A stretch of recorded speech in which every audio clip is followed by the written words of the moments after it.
Alright, so we got every undivided demon of chaos explained. I don't even know what this means, but make sure you guys follow the channel. Also, man, make sure you guys follow my Twitch down below. 70% of you guys actually, bro, y'all watch the videos, but y'all don't subscribe. Are we cuckoo for buku buffs? Let's get right to it. Let's go. Hey guys and gal, 99.9999% of all demons are created via one of the Chaos Gods shaving shards off themselves and forming them into more or less smaller, weaker versions of themselves, except for Nurgle, who I assume shits out his demons. Their absolute loyalty to their god is based on the fact that they are literally a part of them. Bar one or two strange examples, like Scarbrand sucker punching Khorne and getting his ass whooped for it, a demon is unwaveringly loyal to their patron god and fulfills their will to the letter. However, a very small select few demons do not fall under this umbrella. Demons whose creation did not involve the Chaos Gods or involved all four of them simultaneously. Demons who aren't sworn to a higher power, thus in many respects, follow their own will, which occasionally brings them into direct confrontation with the Chaos Gods themselves. But how and why do these undivided demons exist, and who are they? Friday, baby. God damn, I'm excited for the weekend. I'm so burnt out. It is I honestly Friday, think stasis would be good for me right now. As usually, we're celebrating the launch of a brand... Let's get into it! There are many ways for a Chaos Demon of Undivided to appear. Sometimes it takes the rare agreement of all four Chaos Gods to create or ascend one. Man, he got the throat goat of Yo, let me stop. Hey, chill. Hey, chill. Hey, yo. What John Cena say? He said, chill. Yo, just chill out, everybody. Yo. That was a... Just play the video. Other times it just happens and the Chaos Gods are like, oh, okay, sure. Probably the most famous demon of Undivided is Be'lakor, the Dark Master, Lord of Shadow. Hey, Brock Lesnar, yo. Yeah. Brock Lesnar, I thought you was retired. Yo, why he built like Brock Lesnar? He built like Brian Urlacher.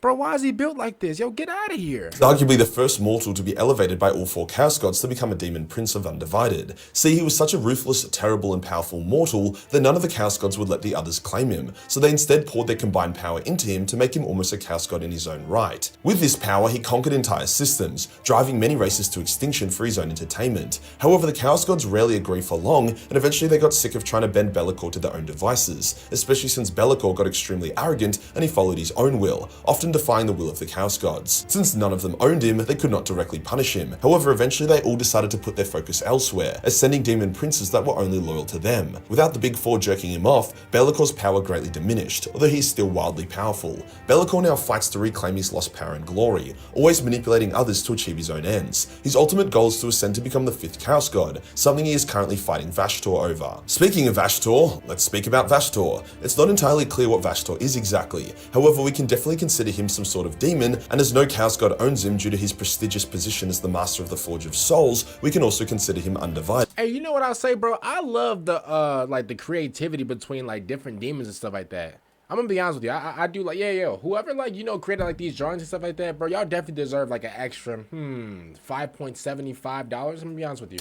Although it's probably more accurate to describe him as unaligned as opposed to serving all four Chaos Gods. Vashtor is seemingly new to the setting, however the Forge of Souls is not. A mighty warp forge that creates a lot of arms and armor for Chaos, as well as their soul grinders, powerful demon machine hybrids. He represents the aspects of invention, curiosity, and creation, getting empowered whenever something marvelous is made, like the Primaris Marines or the Necrons. As such, he is closer to a demigod than a demon, however until his plan for ascension pans out, he isn't quite there, especially as evident by him matching Be'lakor in power. Vashtor is very old and as such has grown bored, wishing to ascend to become the 5th. Oh, didn't he, wait. Didn't he like get, oh my God, who was it? Was it Azrael? Was it Azrael that gave him the 5-knuckle shuffle? Yo, I literally just reacted to this video. Somebody gave him the beats. I think it was Azrael. I think Azrael gave him like the 5-knuckle shuffle. Or was it the 2-piece with the biscuit with the fries?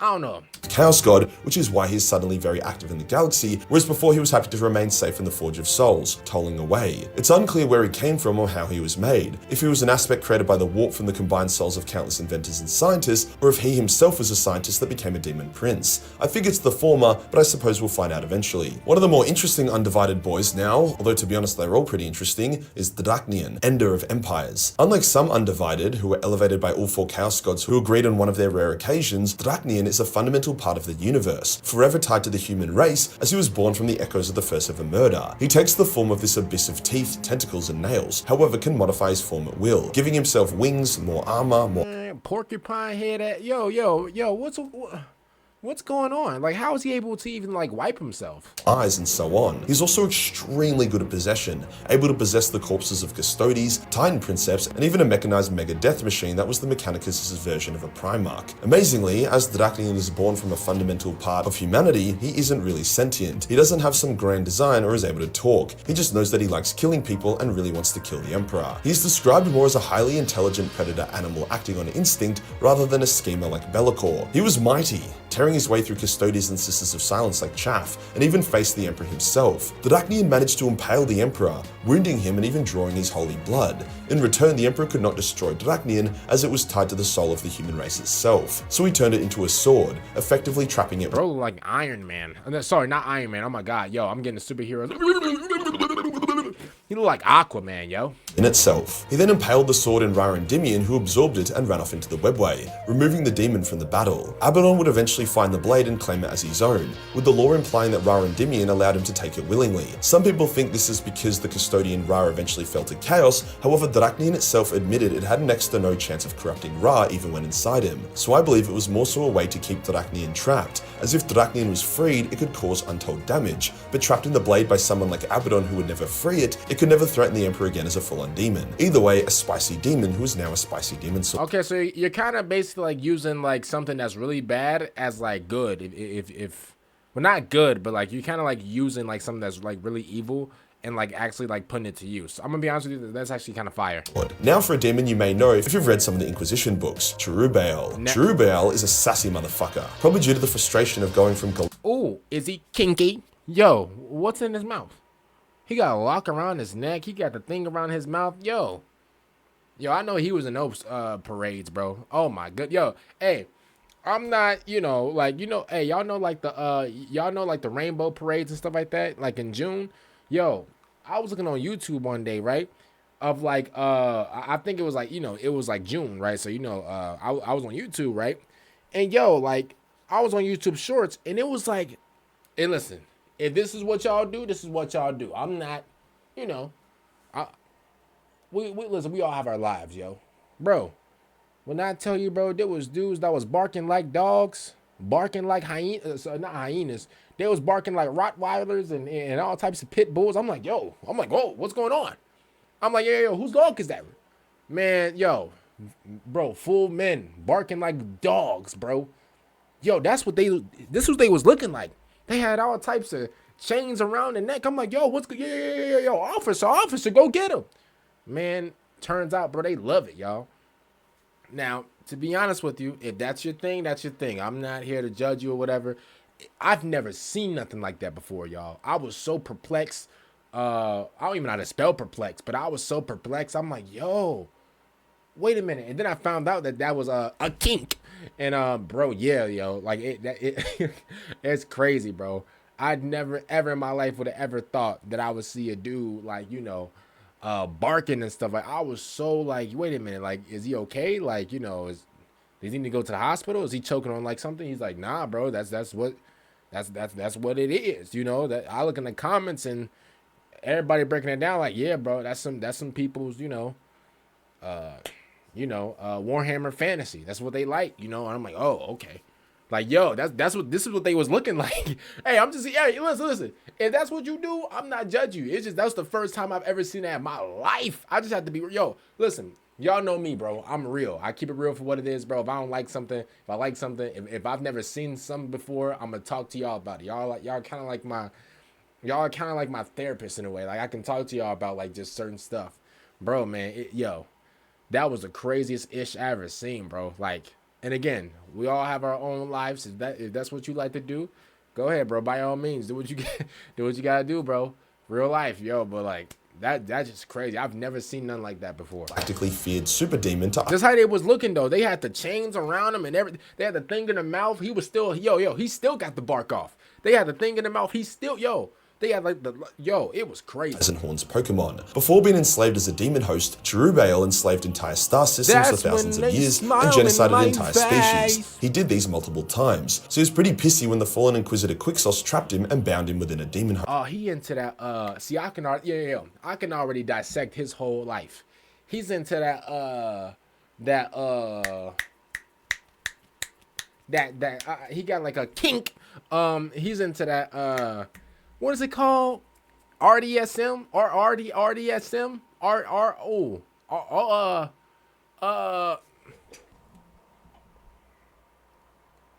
Give me 1 second. Is it called like RDSM or something like that, y'all?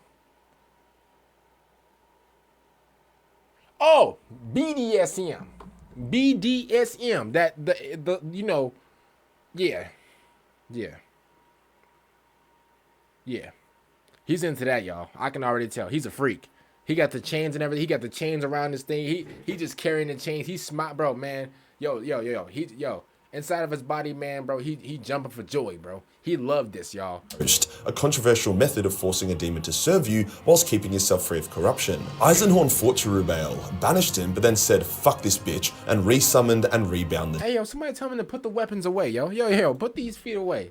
He got the LeBron James feet. Demon. They ended up having a complicated relationship. Eisenhorn hated Cherubale because he was a fucking asshole demon. Cherubale hated Eisenhorn because he kept binding him. But after saving each other's lives on multiple occasions and going on a lot of epic adventures, Cherubale and Eisenhorn actually seemed to somewhat get along, having solid banter, with Eisenhorn treating him like a guard dog. As a grim side note, Eisenhorn used his best friend's body as the host for Cherubale. That's a fire jacket right there. I just have to like, you know, interrupt. That's one hell of a jacket. So every time he looks at the demon, he has to look upon the friend he betrayed. I have no doubt Cherubale would kill Eisenhorn without hesitation if he was ever freed, but while trapped he plays pretty nice. It's unclear how Cherubale was created. Some theories are biblical, as he was once called the Cherub of Baal, so perhaps was born of the sacrifice of children to an ancient demonic god. If you've read any of the Horus Heresy, there is probably one name you're fucking sick of. Samus. Samus is here. Samus. Shut the fuck up, Samus. Majorkill, you need to talk, bro? Majorkill, bro. It's okay. Yo, it's a safe space over here. Yo, you okay? You can talk to us. You know that, right? Yo, I'm just checking. I'm going to keep it real. He looks menacing. Yo. Wherever. Samus, right? This ain't the Samus that I know. There's another Samus. You know, she's a girl, but she's in like the whole suit and stuff like that. Yeah. That's the only Samus that I know. I don't know this Samus right here. This Samus, bro, he look like somebody... Yeah, he look like somebody notorious from the hood. Like he looks scary. He looks absolutely diabolically down bad. That's what he looks like. But you know, we're gonna let it roll. Shout out to him. But wowzers though. Samus, huh? So like he's dead, right? Like he's out of here, right? He's gone, right? Please don't tell me he's alive. Although initially appearing to be a demon of Khorne, we actually discover that Samus appears to be the first and maybe only demon of the Dark King, a potential chaos god that the Emperor nearly became. Samus was born when Garviel Loken was shanked in the back and killed by Erebus in what can only be described as the most fucking bullshit annoying moment in all of the Horus Heresy. Fuck Erebus, fuck the Riders. The death of Garviel created Samus, who became timeless in the warp and went back and helped kick off the events of everything. It's supposed to look like this clever time loop thing, but it's just a pain in the ass. After the Heresy, Samus hasn't done a whole lot, as his purpose kind of fizzled out with Garviel gone and the Dark King's birth been aborted. However, he still rears his ugly head from time to time, only to get smacked back down. Next up, he's weak. He's a bum. Okay. is Chaos Jesus, aka Mardale. Hello. Oh, okay. Like, yeah, I was about to say, let's not disrespect. Come on, bro. I was about to say, yo, let's not, yo. I was about to snap. I was about to crash out, yo. Let's not disrespect my goat. Ooh-yeah. Mardale was a wildly powerful demon who was trapped on the world of Pythos for countless millennia. Chaos needed Mardale in order to try corrupt Sanguinius or at least slow down the Lord. Man, hey, he got a face only a mother can love. Oh my God. Yo. He got a face only a mother can adore. Man, listen, I'm not Brad Pitt. I'm not, I'm not Michael B. Jordan. I'm not none of these handsome, well-kept men. I mean, I try to be well-kept, but I'm not naturally, I don't have the natural face as an angel. Brother, his face is diabolical. Yo, you get close to his face, he licking you. Hey, you get close to, hey, man, a man can stand far away. You better stay far away from him, bro. You get close to him, you try to whisper something, he don't even got ears, but if you even try to whisper something to him, he gonna lick you. Just the, he gonna lick just the lick. Yo, oh my God, yo, close your mouth. I mean, he can't close his, if he closes his mouth, he gonna stab his lip. Oh, he even got lips. Oh my! From reaching Terra, so they enacted a scheme that baited some Iron Hands and other Shattered Legion forces to Pythos during the Heresy, where they unwittingly took a part in the freeing of Mardale, who slew them all. Mardale then went on to confront Sanguinius, Guilliman, and the Lion, almost wiping out the 3 Loyalist legions and using some of the most bullshit chaos hacks I've ever seen in my entire life. The 3 brothers eventually kicked the absolute shit out of Mardale, break through his hacks, and then the Sanguinor ascends to become an angel, also kicking the shit out of Mardale in the process. Despite the absolute smackdown, Mardale would appear during the Siege of Terra alongside pretty much every other demon to exist, however hasn't been seen or mentioned since. The Chaos Gods likely retrapping or disposing of him after his task was completed, as they don't really like too many undivided demons running around. It's unclear what his origins were, however he was extremely old and fancied himself the Dark Messiah and Herald of Chaos. Demon Primarchs are still demons, with 2 of the Demon Primarchs actually being undivided. Lorgar is the very holistic approach to chaos, praising the Pantheon equally as opposed to a single god. He never would have accepted the ascension from a single god, as that was completely against his philosophy of chaos. As such, Lorgar managed to carry the favour of all 4 gods and ascend as a Demon Prince of Chaos Undivided, although it seemed like out of nagging and pity rather than Lorgar doing anything particularly epic to warrant it. After ascending, he instantly entered a deep meditation for 10,000 years, only briefly leaving it to get his ass handed to him by Korax before returning to his tower. Apparently he's out and about now causing a ruckus, but until we see a new model, I'm taking that with a grain of salt. And finally, we have the Demon Primarch Perturabo. Perturabo doesn't particularly fit in with any one god. I know the great game fair, each Chaos God has already claimed Demon Primarch, and it would... Hey, I got a video on him, y'all. It's over. I'm crashing out. Was a big issue if they tried to claim another. Nurgle actually sent an envoy to see if Perturabo wished to be a Demon Prince of Nurgle, to which Perturabo refused by destroying the envoy. After the Siege of Terra, Perturabo wanted to become the ultimate living weapon, so after the events of the Iron Cage, he sacrificed a bunch of Imperial Fist gene seed to the Chaos Gods and they granted him his wish. There's also a theory that Perturabo was dying due to the wound he got during the events of Angel Exterminatus, and that the only way to save his life was to become a Demon Prince, similar situation to that of Angron. Perturabo is currently described as massive, like a Primarch Dreadnought, with pallid, pale, ghoulish flesh that looks like it's suffering from necrosis. Despite that, the dude is still kicking ass. Interestingly, out of all the undivided demons, the only ones that are still allowed to fuck about are the Demon Primarchs, the sneaky Be'lakor, and Vashtor, since the gods can't control him, also Cherubael by the virtue of Eisenhorn. Looking at this, it seems like they don't like letting undivided demons roam free, as they act as a bit of a wildcard in the great game. If you enjoyed the video and you want to... Shout out to my boy Majorkill, man, for the video. Hopefully you guys enjoyed this one. And I'm gonna be honest with you, man. I'm gonna see y'all later. Thanks for now. And make sure you guys follow my Twitter down below.